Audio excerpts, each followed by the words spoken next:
الحمد لله الواحد القهار العزيز الغفار مكور الليل على النهار تبصرة لذوي القلوب والأبصار أشهد أن لا إله إلا الله وحده لا شريك له وأشهد أن محمدًا عبده ورسوله وحبيبه وخليله الهادي إلى صراط مستقيم والداعي إلى دين قويم أما بعد۔ ناظرین کرام، السلام علیکم ورحمۃ اللہ وبرکاتہ۔ باب التوبہ کے متعلق یا توبہ کے متعلق پچھلے ہفتے مختصر تمہیدی بات آپ حضرات کی خدمت میں عرض کی گئی تھی۔ اس کے بعد جیسے کہ پچھلے ہفتے بھی اس سے پہلے بھی یہ بات بتائی گئی کہ اس کتاب کے مصنف امام نووی رحمۃ اللہ علیہ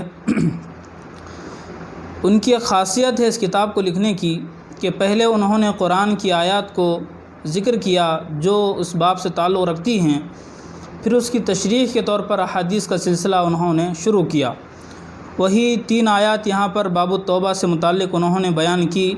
ویسے تو توبہ کے متعلق بہت سی آیات قرآن کے اندر ہیں، لیکن انہوں نے 3 ہی آیات پر اکتفا کیا۔ پہلی آیت ہے اعوذ باللہ من الشیطان الرجیم، بسم اللہ الرحمن الرحیم، وَتُوبُوا إِلَى اللَّهِ جَمِيعًا أَيُّهَا الْمُؤْمِنُونَ لَعَلَّكُمْ تُفْلِحُونَ۔ ایمان والوں کو مخاطب کر کے کہا گیا، اے ایمان والو، تم سب کے سب اللہ کے پاس رجوع کرو، اللہ کی طرف رجوع کرو، اللہ سے توبہ کرو، لعلکم تفلحون، تاکہ تم کامیاب ہو جاؤ۔ ایک بات اس آیت سے بات معلوم ہوتی ہے کہ توبہ سے بندے کی نجات ہوتی ہے۔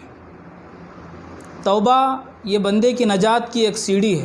جب بندہ توبہ کرے گا تو اس کا مطلب یہ ہوگا کہ وہ نجات کی طرف بڑھ رہا ہے، کامیابی کی طرف بڑھ رہا ہے۔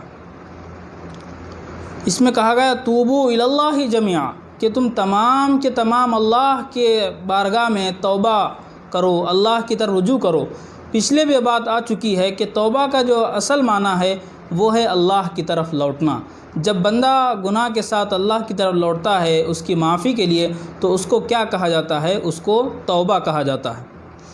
دوسری آیت میں یہ بات بیان فرمائی، استغفروا ربکم ثم توبوا الیہ، اللہ سے استغفار کرو، ثم توبوا الیہ، پھر اسی کی طرف کیا کرو؟ رجوع کرو، اللہ سے توبہ کرو۔ ایک بات یہاں پر اصولی یہ معلوم ہونی چاہیے کہ استغفار کا تعلق ماضی سے ہے اور توبہ کا تعلق مستقبل سے ہے۔ استغفار کا تعلق اپنی پاسٹ کی زندگی سے ہے اور توبہ کا تعلق فیوچر سے ہے۔ کہ آدمی استغفار کرے گا کہ اس کا کوئی گناہ ہوا ہے تو آدمی اس پر استغفار کرے گا، اس کی معافی طلب کرے گا، اللہ کی بارگاہ میں مغفرت طلب کرے گا۔ توبہ ہے کہ اس گناہ کی طرف نہ لوٹنے کا عزم کرنا۔ توبہ ہے کہ آدمی اس گناہ کی طرف نہیں لوٹے گا، یہ اللہ کے سامنے عزم مصمم کرے گا، کیونکہ توبہ کے شرائط میں پچھلے بات آئی کہ یہ شرط بھی ہے کہ اس توبہ کرنے کے بعد اس عمل کی طرف نہ لوٹنے کا آدمی عزم کرے۔ جب یہ چیز پائی جائے گی تو پھر بندے کی توبہ قبول ہو جائے گی۔ اس کے بعد اسی آیت کے اندر آگے اللہ رب العالمین نے یہ بیان فرمایا، ثم یمتعکم متاعا حسنا الی اجل مسمى، کہ توبہ کا فائدہ ایک یہ ہوگا کہ بندے کا گناہ تو اللہ معاف کریں گے ہی، اس کے علاوہ مزید اللہ کا فضل بندے پر یہ ہوگا کہ اللہ اس کی زندگی کو اچھی بنائیں گے۔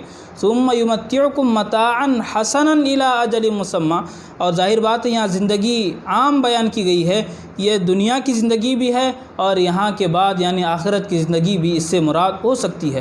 تو توبہ کا ایک فائدہ یہ ہے کہ بندہ ایک تو گناہ سے بچ گیا، دوسرا فائدہ یہ ہے بندے کا جو بندہ نے توبہ کی تھی اللہ نے اس کو قبول کیا، اس کی معافی کو قبول کیا۔ تیسرا فائدہ یہ ہوتا ہے کہ بندہ جو اپنی اگلی زندگی ہے اللہ رب العالمین اس کی زندگی کو اچھی زندگی بنائے گا، اس کی زندگی کو سنوارے گا، چاہے وہ دنیا کی زندگی ہو چاہے آخرت کی زندگی ہو۔ یہ ایک توبہ کا بڑا فائدہ ہے۔ تیسری آیت اسی سلسلے میں امام نووی رحمۃ اللہ علیہ نے یہاں بیان کی، سورہ تحریم کی آیت 28ویں پارے کی آیت ہے، یا ایھا الذین آمنوا توبوا الی اللہ توبۃ نصوحا، کہ ایمان والو اللہ کی جانب رجوع ہو جاؤ، اللہ کی جانب لوٹو، توبۃ نصوحا، یا اس کا ترجمہ یہ بھی کیا گیا کہ تم اللہ سے سچی پکی توبہ کرو، توبۃ النصوح کرو۔ اب توبۃ النصوح کیا ہے، اس سلسلے میں بہت سے اقوال بیان کیے گئے، لیکن سب سے زیادہ راجح قول وہی ہے جو حضرت عمر رضی اللہ عنہ سے پوچھا گیا کہ توبۃ النصوح سے کیا مراد ہے، تو کہا گیا کہ ایسی توبہ کرے آدمی کہ پھر اس کی طرف نہ لوٹنے کا عزم کرے، اور اس کے لیے اس چیز کی طرف لوٹنا اتنا ہی دشوار ہو، اتنا مشکل اس چیز کو بنا دے کہ جس طرح جب تھن سے دودھ لیا جاتا ہے تو جب دودھ جانا اس کا مشکل ہو جاتا ہے اپنی جگہ پر، تو اسی طرح آدمی کا بھی عزم کرنا ہوگا کہ اس کی طرف نہیں لوٹے گا۔ جس طرح دودھ نہیں لوٹتا تھن کی طرف نکالنے کے بعد، نچوڑنے کے بعد، تو اسی طرح آدمی بھی اس عمل کی طرف نہیں لوٹے گا۔ یہ مطلب ہے توبۃ النصوح کا، یعنی سچی پکی توبہ، خالص توبہ، جس کو بیان کیا گیا کہ توبۃ خالصۃ بالغۃ فی النصح، یعنی ایسی سچی پکی توبہ جو بالکل سچے دل کے ساتھ، بالکل دل کی گہرائی کے ساتھ اللہ کے سامنے کی گئی ہو، ایسی توبہ کو توبۃ النصوح کہا جاتا ہے۔ پھر اس کے آگے اللہ رب العالمین نے یہ ارشاد فرمایا کہ جو لوگ توبۃ النصوح کرتے ہیں تو عسیٰ ربکم ان یغفر، لمبی آیت ہے کہ امید ہے کہ اللہ ان کے گناہوں کو معاف کرے گا اور ان کو ایسی جنتوں میں داخل کرے گا جن کے نیچے سے نہریں جاری ہوں گی۔ ان کے لیے بشارتیں سنائی گئی جو اللہ کی بارگاہ میں توبہ کرتے ہیں۔ دوسری بات، ایک حدیث کے اندر حضور پاک صلی اللہ علیہ وسلم نے خود یہ بیان کیا، التائب من الذنب کمن لا ذنب لہ، کہ جو اللہ سے کسی گناہ کی توبہ کرتا ہے اس کا حال تو ایسا ہے کہ اس نے گویا کوئی گناہ کیا ہی نہیں۔ توبہ کرنا اس بات کی علامت ہے کہ بندہ اس سے سبکدوش ہو گیا، اس سے بندہ ہٹ گیا ہے۔ کسی گناہ کا اقرار کرنا، اللہ سے معافی مانگنا، وہ ایسا ہے گویا بندے نے گناہ کیا ہی نہیں ہے۔ تو توبہ کے بہت سے فضائل ہیں، بہت سی اس کی حکمتیں ہیں کہ جب بندہ اللہ کے سامنے فرما برداری کے ساتھ، اللہ کے سامنے جھک کر جب بندہ توبہ کرتا ہے تو اللہ اس کی توبہ کو ضرور قبول کرتے ہیں۔ اس کے علاوہ بہت سی دیگر آیتیں ہیں کہ ایک آیت کے اندر فرمایا گیا کہ تم اللہ سے توبہ کرو، اللہ تمہارے مال میں اضافہ کرے گا، اللہ تمہارے جو نہریں ہیں اس میں اللہ اضافہ کرے گا۔ بہت سی اس کی باتیں بیان کی گئی جو وقتاً فوقتاً احادیث کے شکل میں آگے آئیں گی کہ خود حضور کا یہ معمول تھا، ہمارے آقا سرور کائنات صلی اللہ علیہ وسلم کا، کہ دن میں 70 مرتبہ، کبھی ایک حدیث میں آتا ہے کہ 100 مرتبہ آپ دن میں کیا اللہ کی بارگاہ میں استغفار کرتے تھے، جبکہ اللہ رب العالمین نے آپ کے اگلے پچھلے آپ کی مغفرت فرما دی۔ اس کے باوجود بھی حضور پاک صلی اللہ علیہ وسلم کا یہ معمول تھا کہ آپ اپنا وقت ایک خاص کرتے تھے اللہ کی بارگاہ میں استغفار کے لیے۔ تو اس سے بات معلوم ہوتی ہے کہ امت کو تعلیم دینا مقصود ہے کہ آدمی چاہے جتنا بھی اللہ کا ولی ہو، چاہے جتنے اچھے نیک کام کرنے والا ہو، جتنے نیک اعمال کرنے والا ہو، لیکن کہیں نہ کہیں وہ اس کے بے اختیاری طور پر اس کے گناہ ہو جاتے ہیں، چاہے وہ چھوٹے گناہ ہو بڑے گناہ ہو۔ تو اس کے لیے اللہ رب العالمین نے استغفار رکھا ہے، آدمی استغفار کی پابندی کرے انشاءاللہ۔